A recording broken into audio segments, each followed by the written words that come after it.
Crazy. I can't believe it. The Sounders play what? Little 12 little days. under yeah, 12 days. Math is good. Yes, I took one math class at UW. That shows you right there. Now, welcome back to Soundwaves from the Sea. Uh we're getting closer and closer to the regular season starting for the Sounders. It's kind of odd because they've been in Spain. We've been getting limited updates here and there. Um, we obviously touched on the Obed news. I think a few hours after we got done with the episode, everything really got finalized, which is great. Love that. Fun. There's another potential transfer. I don't know if this one's gonna go through, just given some of the money being talked about between the two clubs, where they evaluate Georgi Minoungou. There's some preseason notes to look at, and then we'll look at some more position battles last episode. Mike and I, obviously talked about the left back spot and how that can get interesting. So, great to have Owen back. Owen, obviously, will be in the parade tomorrow. Just have him in there. Uh, no, there was the other football that was exciting, but it is kind of fun now that the Seahawks have completed their season to look ahead to the spring and the summer, and obviously the Sounders should be pretty busy. Hopefully into the winter, right? Hopefully we're talking about this club into the winter, and not talking about an early off season. I guess we'll wrap up the Obed Vargas news. That's all done. He's played a couple matches with Atletico Madrid by the time that you're seeing this, which is really cool to see. Him be able to be, um, in the on the bench, getting minutes. And from what I understand, I think Mike mentioned, well, one of you guys mentioned it last week. Atletico's dealing with injuries. There was potential talk that he would go out on loan immediately, but obviously that's not the case. And I believe, if I'm correct, Michael, you have seen the matches that Obed has played. What have you seen from him? Is it any different than maybe the Obed we've grown to come familiar with in Sounders Green? A little bit. I mean, he doesn't look completely out of his depth. Like he looks like he belongs with in that Simeone midfield, which is really good. Obviously, he's still new to the team, new to the league, so he's getting used to like the technicality of it compared to MLS. But like this, he's going to thrive in that athletic system.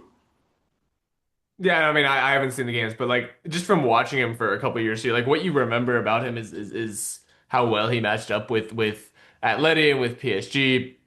Um, like just as a physical presence, like they struggled to get the ball off him, and I think that's a big part of why Atleti was so confident, not only go after him, but that we were talking about, like, hey, maybe he does go out on loan, like just in terms of development in the league. He doesn't really need to because he was that player already when he was here. I'm glad to hear that's how it's going. And his ball progression did not regress at all after last season. Awesome. He was obviously in the 80th percentile in MLS in ball progression as a center midfielder, and he looks to be continuing that at Atletico Madrid. They're also like you said before, they're going through kind of a mini injury crisis. Like Johnny Cardoso is still kind of injured a little bit, and Pablo Barrios is now out for like another month or two. Hmm. So he should get plenty of game time going forward. It's an opportunity, right, man? This is no, we don't root for injuries, obviously, but like this is the opening for Obed Vargas. I just don't think we expected it was gonna come this early. Oh, I certainly didn't. I love it. Yeah, no, that's a good point. I mean, you never know how you'll get thrust into things, and to hear that Obed, as mentioned with Mike, right? Like it's understandable he'll have the adjustment period, right? That's totally understandable. It's gonna happen. But good to know it's like he's not gonna, get overwhelmed, or at least hasn't looked early on overwhelmed, and out of his depth. So no, it'll be cool to see how that develops. Obviously, I think like we talked about last week, if Atletico de Madrid does decide to sell him on, there is a clause the Sounders would get some of that back. And it's been interesting too, just with some of the different transfers from MLS Cubs to Liga MX, seeing the transfer fees. Some folks are upset that, oh, they could get more for Obed, but obviously he wasn't going to go down to Liga MX. So, um, this one's a different situation, right? With Georgi Minoungou. Georgi Minoungou reportedly has been drawing some interest from Sweden's club, Hammarby IF. I hope I did not. It seems pretty straightforward, but I could have butchered that. There's a Sweden national tabloid that suggests that Georgi Minoungou is a transfer target for Hammarby. They've come into some money. They got a good amount of money, but from what I understand, the transfer that they sent into the offer they sent to the Sounders was like $1 million, um, which yeah, feels kind of low. You know, Georgie's interesting though, right? How many times it would be really funny to see, and that's way too time consuming.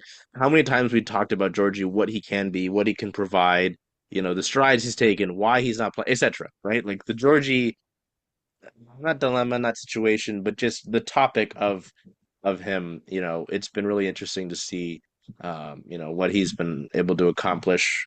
How we've talked about him. He had a good run in the Africa Cup of Nations, so that was cool to see. Maybe see him build off of that. But as Mike kind of talked about with the Wings last year, and we will talk about the Wings, where is the playing time? Mike, I know you posted some thoughts about this on Tweeters. So for that reason, I'll go to you and then we'll go to Owen. I don't mean to go to Owen twice, two times, but I do remember Mike saying, "Hey, kind of We're listing some good. some ideas on this." I think for the player, it would be a really good transfer, getting more exposure in Europe, getting a chance to play in Europa Conference League and the Europa League. Um, but I mean, like you said, $1 million for Georgie right now in the current market. With George, he brings a certain type of flair that not a lot of wingers, whether it's here in MLS or over in Europe, can provide. Like that quick step, first touch really is really good. Um, I just feel like it'd be a really bad business for the Sounders, no matter how much money it is, because they can't convert any of that money to GAM. They've already used all of that on Obed and Danny Leva leaving. So it'd just be kind of just money sitting there. And we still have money left over from the Club World Cup last year.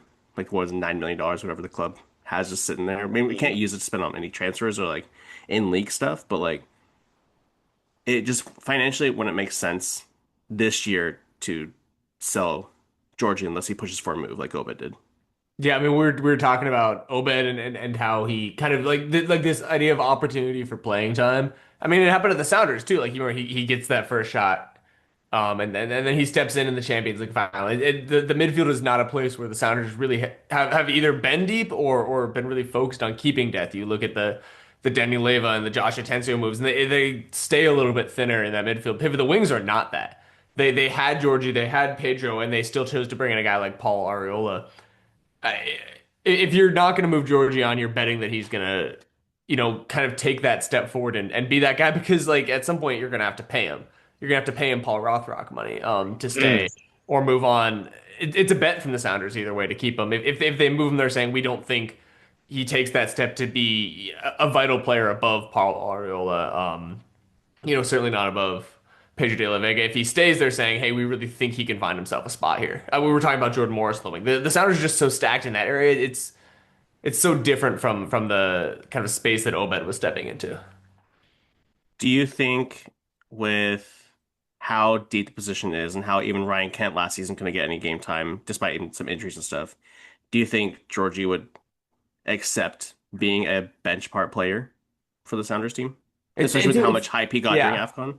It's a really interesting question. I think what we've seen is that, like, to go back to Paul Rothrock, is like there is, like, in Brian Spencer's system you can become a really important player and get that role. And Paul Rothrock is a starter now, right? We'll see what it looks like this year, but there was a point in the season where he was keeping guys out of the lineup who, like, on skill are better than him. Um, Mm. like that's what the question is with Georgi Minoungou is he going to be a guy who holds players who are maybe more talented or more system fits out of the lineup because of his effort, or because of how he fits the system.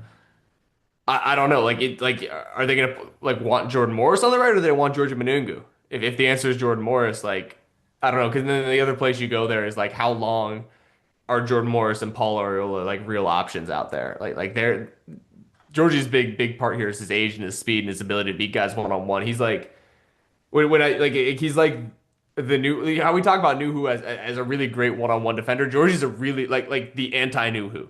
Like, if there was a Eh. guy who that's why we don't sell him in league. Georgie's the anti Nuhu. He's the guy who I think could beat Nuhu one on one. That's why he's in the lineup. Take that away, and it's like, what is he adding to the team? That's what the Sounders have to decide. It's a good point. It is interesting. What I mean, 2 goals, 4 assists across a little under 900 minutes last season for the Sounders. He's 23 years old. Um, you know, it's a good question about what he would want, right? If you're Georgie, because I mean, from what everything you see on social media, right? Which is one thing. You don't use that to form your whole opinion, of course.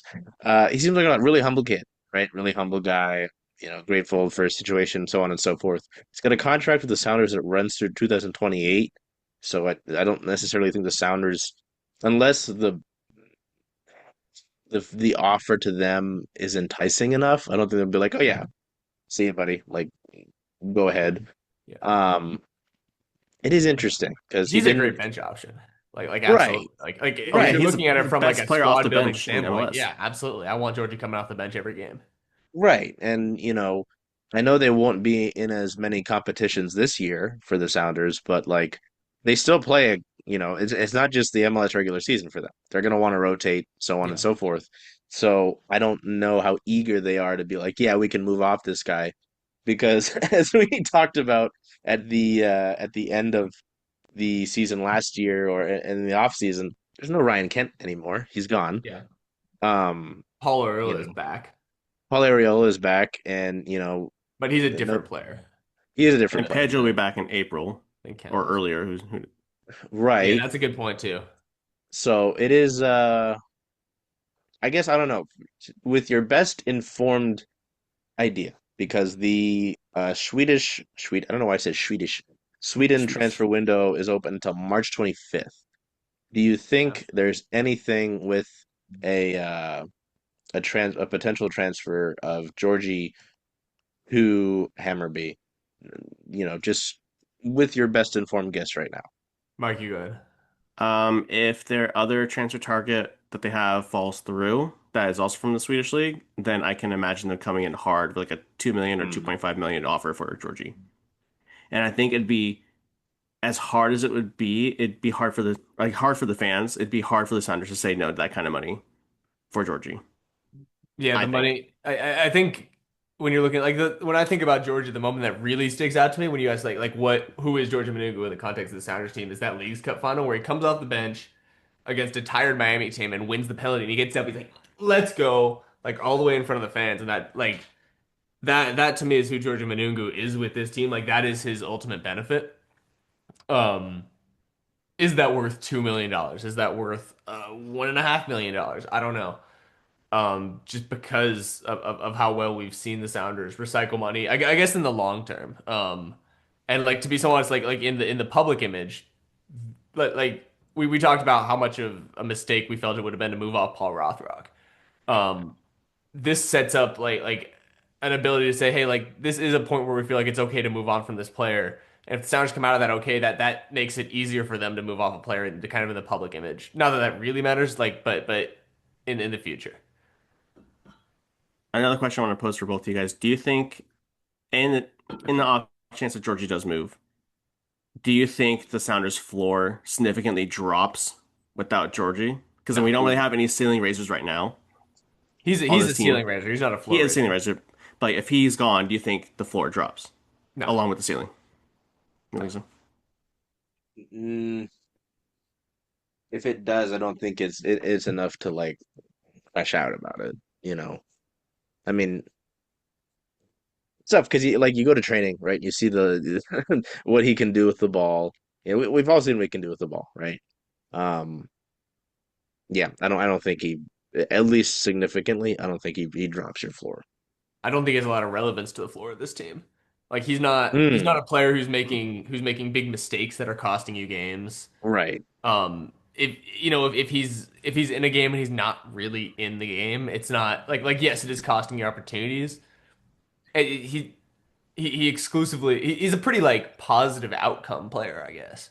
Like there's there like outside of like hey like we feel like George is keeping the ball too long and losing it and getting caught in one-on-ones. It's like there's not a lot of negative stuff that comes out of giving him the ball. If he's not in the game, you're not giving him the ball, they pull him. Like that's the advantage of having so much depth. I don't think he has a ton of relevance to the floor. He does have relevance to the ceiling, like you saw in the Miami game. Mike, do you have thoughts on that? Hmm. I mean, I don't think he like drops the floor, but definitely it drops the ceiling for sure. Because I mean, without Georgie, you don't have anybody else coming off the bench to Actually, raise that ceiling. I mean, that's just my how I feel. I mean, I I have another don't. analogy to stick onto this. I Oh don't think he God. raises the ceiling. I think he opens a window. Oh Jesus Christ. He gives you another option. Like he's so different from everybody else on that team. Like I don't know that he's actually pushing like the like how good this team is up, but like he opens another window. I don't know. I'm kind of lost here, but I thought it was funny. I kind of like that. I'm kind of lost here. Like good Pedro de la Vega pushes the ceiling up. Great Georgie, Right. like I don't know, isn't going to be an MVP, but like he opens the window. I'm gonna keep saying it until it works. Well, when he scores, the winning goal in MLS Cup, we can come back to this and, Oh, he could be an MLS Cup MVP, just not league MVP. Oh my God. Okay. We won't get to wingers yet. I want to touch on preseason a little bit. I did think it was interesting, as mentioned, not all of the preseason friendlies that the club have been playing have been streamed, right? There were a couple that the Sounders had up, and their next competition actually they come back home in 5 days on Sunday, and they play. Mike, either guys you remember Louisville. Louisville City? It's always the Mm. championship sides. Um, here in Seattle well, not in Seattle, in Tukwila at their facility. It has been interesting to kind of note see is like Osaze, because we're gonna have this talk about the striker position and kind of up top and such. And Osaze seems to be motivated, and he's it. I felt bad because I think it was after the last episode.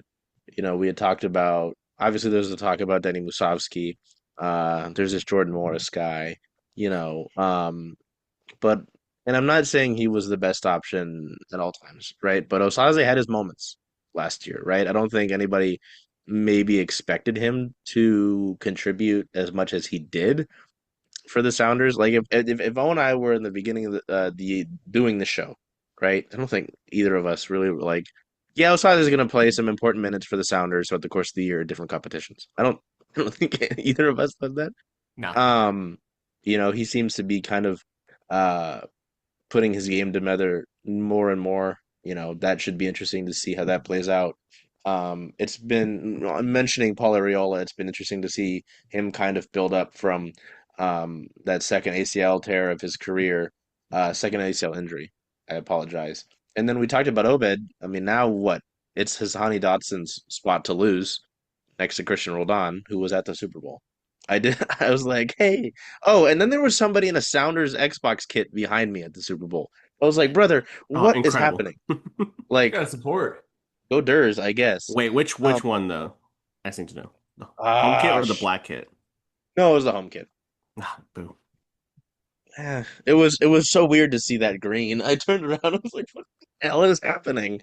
Saw Christian, anyway. Um, I don't know. I know it's been limited, guys, and obviously all of us have been doing several things, as I just talked about. Have you picked up anything from the preseason? Has anybody stuck out to you? Is there anything that, you know, maybe has surprised you about how the preseason has gone? Because obviously it's preseason. They'll rotate the things. They do the 3 45-minute halves in these, I guess, just from anything that you've been able to observe, um, have you, what sticks out to you from the preseason? We will go to Owen first because I've gone to Mike first twice. And then we'll do the rotation. It's like centers, you go from one spot to the other. Anyway. We were joking before we hit record that. I was like, oh, like is Jordan Morris gonna score more goals with his right foot or his head this year? And it's like Ozaze, like we talked about it with Georgie, is like such a unique physical build within the Sounders team as like a guy who's like 6'4" or 6'5", and he gets to learn from Jordan Morris how to head the ball. Like that is a really really intriguing combination to me. I think he's interesting. Is he the future of this team up top? I think it's worth giving him a shot. I think he's the probably the most suited to playing as a lone number nine. Yeah, like we go way back to Aver, and it's like I had a guy tell me before we signed him, they're like, he's not a real like number nine. It's I don't think that's necessarily what Danny Musovski is, but like I do think it's better when he gets to play off someone. I really like the idea of guys playing off Osase De Rosario as a big guy up top. We saw a little bit of hold up play from him last year. I think that's also something that he can improve. That's something Danny's really good at. This really is a situation that it's kind of like the thing where you bring in Cooper Kupp to teach Jackson Smith and Jigba how to play wide receiver in the NFL. It's like you have a couple guys who do a wide range of things really well, and you get to teach this guy who's got a really unique physical build how to do it. I'm really excited. I'd like to see him up top for a good amount of time this season. I saw a couple preseason interviews, and Osaze did say that in the build-up in a couple of their matches, that he was instructed to kind of be more of the hold-up guy, which I am actually really intrigued by that, especially when you have like a Paul Rothwell, Paul Royal, or Jordan Morris coming on those wings, and Rusnak coming through the middle. Like just having someone to lay it off, I think we could see this Mm, Sounders attack transform into something new that we haven't seen in a while. I still think Danny Musovski is the number one. It should be his spot to lose, Oh considering yeah. he almost broke a goal scoring record last season. But like, Osaze is definitely a very interesting player for this upcoming season. Yeah. I think like to be clear, it's like Danny Wisowski starts the season. I'd like to see Osaze starting by the end of it. Um, I think that's a very realistic option. And I mean, a lot of it also depends on how well the season goes. But it's like, oh right. gosh, I'm losing another football analogy. But it's Mm, like when you come into a season with a quarterback and you say like, hey, like we're gonna start you. Like I think we're gonna like have the rookie in by the end of it. oh, It's I not, like, see. the Sounders aren't tanking, so it's a little bit different. But I think there's gonna like Charles talked about with all the competitions, there's gonna be opportunity. And ultimately I think he's the long term guy up front, or at least like you'd like him to be. Yeah, we don't even know Noah, Ohio. Oh, Fuck that guy. Jesus. Totally forgot about that guy. Man. Um, Jesus. No, it is interesting you mentioned that. It's like, so you're saying there's a runway for Osaze, to take hold of that spot. Yeah, there's a metaphor I had lined up, or like a comparison. I just lost it. The path is there. Let's go with Yeah, I that. the think path the is there. path's there 100%. It's whether they decide to take that path or open the Right. window or jump out. I don't know. Open the window. Jesus Christ. Also, can we talk Um, about Jesus Ferreira for a second? He is balling out this Yes, offseason. yes. He's scoring free kick goals. He's getting into really good positions. Like a couple like highlights that I've seen, his movement, like in kind of like the half space, almost like 10 right wing area is really Can we fun to see. revisit Jesus Ferreira is Bernardo Silva? Yes, please. I Or Joe still have this. I Linton. was going through my Google Drive Joe the other day, and Linton. I still have my little PowerPoint about it. Can you imagine him as attacking eight, like in a 4-3-3? All I'm saying is it'd be fun to see him next to Christian Roldan. He kind of just ends up there anyway. Stop. Let the Sounders sign a real number six. No, Oh, he let them wouldn't. cook. He wouldn't defend enough. It's just Hmm. it's like he's a high effort player. It's just like not part of his game. You want him to go for it. It's not. It wouldn't work. But I'd be happy to see it. Stephen Fry wouldn't, but Jesus. Um, well, speaking of transfers, I saw that Christian Pulisic might be going to Liverpool or Arsenal, and I don't want that man near my club. That's the one club I get to be a true fan over. I don't need to deal with this. Let me be. Oh no, I mean it's the fan term. I was gonna say, let me be a Gooner in peace. Would like to not deal with the U.S. men's national team Discord. Ugh, Christian Pulisic Sounders when? Ooh, how pissed off would that make U.S. men's national team fans if he was a Sounder? Like, would I he think they might start? riot. wow, Not over Paul Rothrock. wow. I kind of want to see that discourse. Create the graphic now. Better, better player, Paul Rodrock, Christian Pulisic, and see. Just let people run with that. Anyway, okay, we'll move on. Well, no, with Jesus, it's interesting. I do wonder. You bring him up, how much? Well, he went through. We talked about with Obed, right? Like the adjustment period with him getting to Atletico Madrid, right? You think? And I think as the season went on, Jesus got better. He had his moments, right? Like there was really good stretches for him Yeah, in really good play. Jesus Ferreira is a great player. Yes. And so I'm Comfortable Jesus wondering Ferreira is a great player. how big year two Sounders Jesus Ferreira can be, now that maybe he's settled in more, so on and so forth. He talked about, wanting to, make the US team to the World Cup, right? So on and so forth. I do wonder if maybe having that year under his belt, learning some things, whatever, um, can really help him, right? And really have him explode. So you talk about ceiling raisers, Yes, Jesus Ferreira raises the ceiling If he's on this on team. form, he can, yes. Yes. right? No So, windows for Jesus Ferreira. God damn it, the If he's window back pre-Club there. World Cup Jesus Ferreira, absolutely not. Post-Club World Cup Jesus Ferreira, lock it in. Yeah, it's like those NBA social posts like the mask Kyrie untucked, whatever. Then it's post World Cup Jesus Ferreira.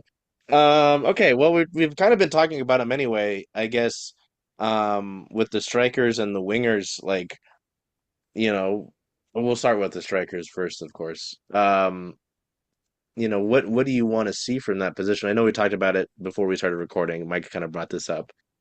I do wonder, and I don't mean to stir the pot. I don't mean to rage bait, but Mike, you brought it up with Danny and his how many goals he was able to score last year. Is that I think the question has to be asked, is that real? Is that something that he can replicate? Maybe not the same number, so on and so. You get what I'm saying? Was that like the Danny Musovski Linsanity run of a season? And we maybe don't get that. I wonder about that with him. Um, what do you guys see from the striker spot? What do you want to see from that spot this season? Because it was kind of, is it going to be Jordan Morris? Is it going to be Danny Musovski? And then when Jordan was hurt, it was Danny. So on and so forth. We saw things kind of change as the season came to a close. Since this feels like a very Mike-centered question, I want to go to you first, buddy. I think, well, the Sounders looked best in the final third with Danny Musovski up front. The way they were moving the ball like down the wings and in the middle of the pitch, and finding Danny Musovski like making those runs in the middle of the box around that the 6 yard and eight and somewhere in the 18-yard box. I thought his movement was elite, and we kind of saw like what the Sounder scouts and other scouts have seen from Danny Musovski, and that's why he was brought into this team. I think that when Jordan Morris came back healthy, and while Damon Musovski was kind of on his scoring run and kind of getting back into form, he lost all that because he was relegated back to the bench. I still think Damon Musovski, regardless of where Jordan Morris is playing, whether on the wing or he's going to be a striker, Damon Musovski, that should be his spot to lose. And then, like Owen said, let that be a path for Osaze De Rosario to get that starting spot by the end of the year. I don't think that this was a 1 year one off. I can see Damon Musovski getting another like 13, 14 goals this season. Now here's my player comp. Danny Ooh, Musovski is the Nevada Brock Purdy. Um, he's wow. he is a talented player. Danny Musovski is a good player with skills that the Sounders did a really good job to identify when they weren't necessarily he wasn't a premium player when he was coming to the Sounders. However, Ozaze De Rosario, aka Mac Jones, didn't Oh look my God.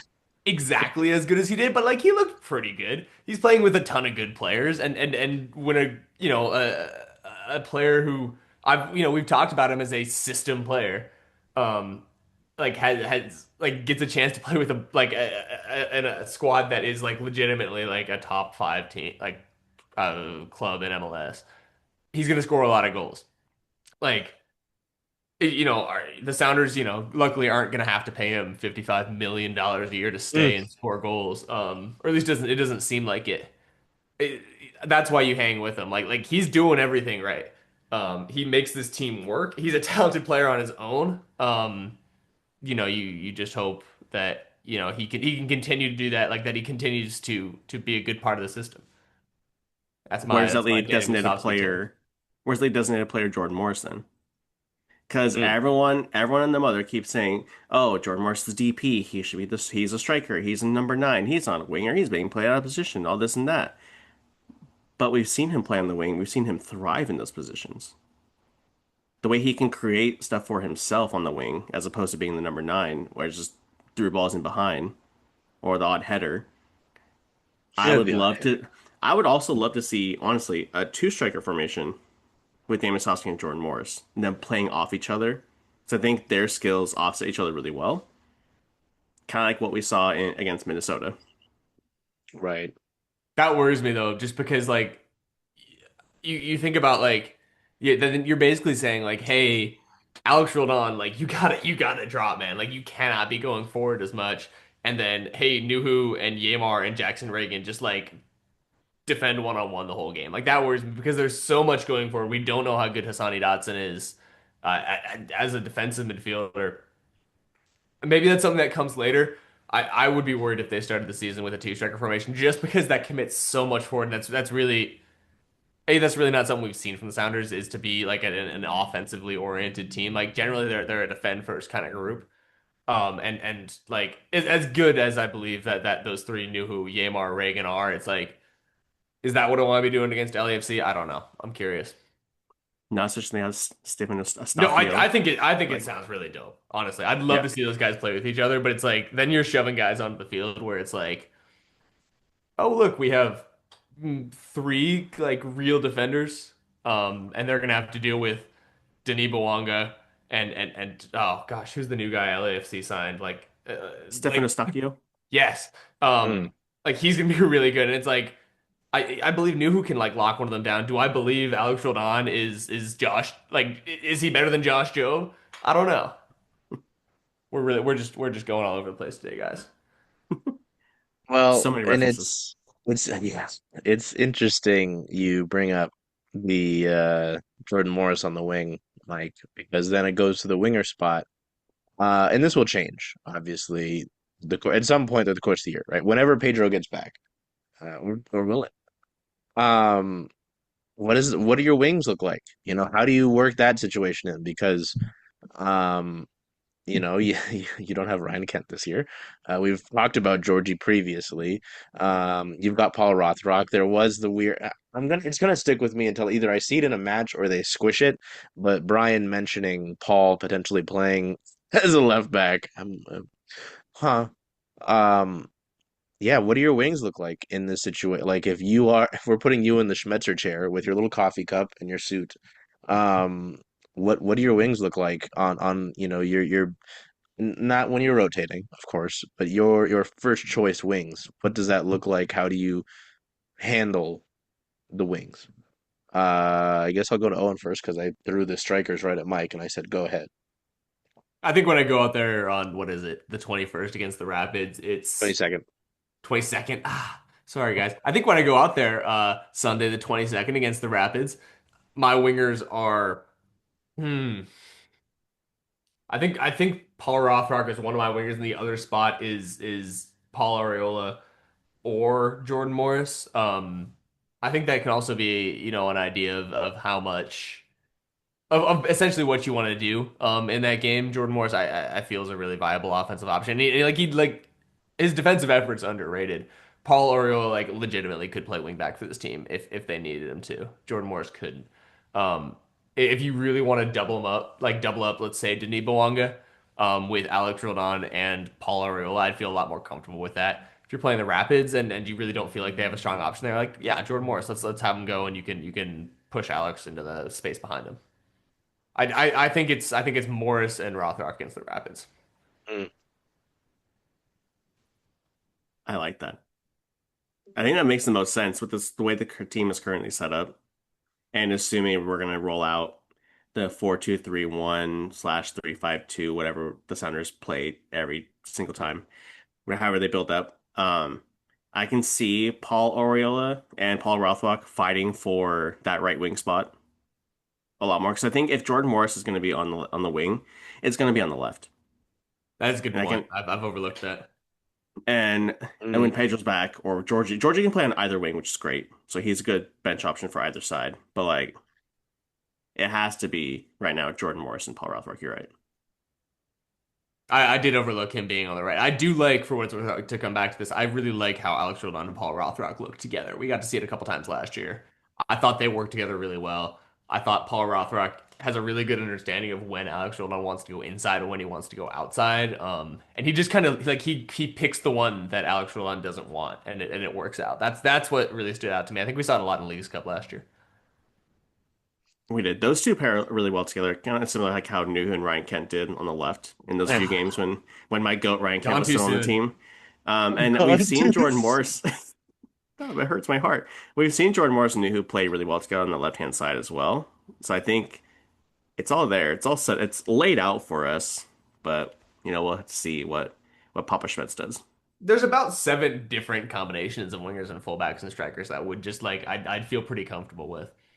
Is like really what this means. And it's just like which one no, like A is the best tactically and B shows your hand the least tactically. Sorry, I went to look up what Ryan Kent is doing right now, and I guess he's still looking for a club. But Bring him Home of back. Defiance? The Sounders Ballard have FC? some game to use. Dude, listen, all I'm saying is Ballard FC, he could tear up the USL too. Oh my God. You know how unfair that would be to be some college kid, and here comes Ryan Kent running down the wing. Some poor defender would like shit his pants. Joe Dale doesn't have a Europa League road to the final card yet. Go Dale. Hey, that's my preseason No, Sounders invite though. listen, bro. Yet he could like that is a talented That is winger. a national champion. You leave that man alone. Um, the wing spot is real.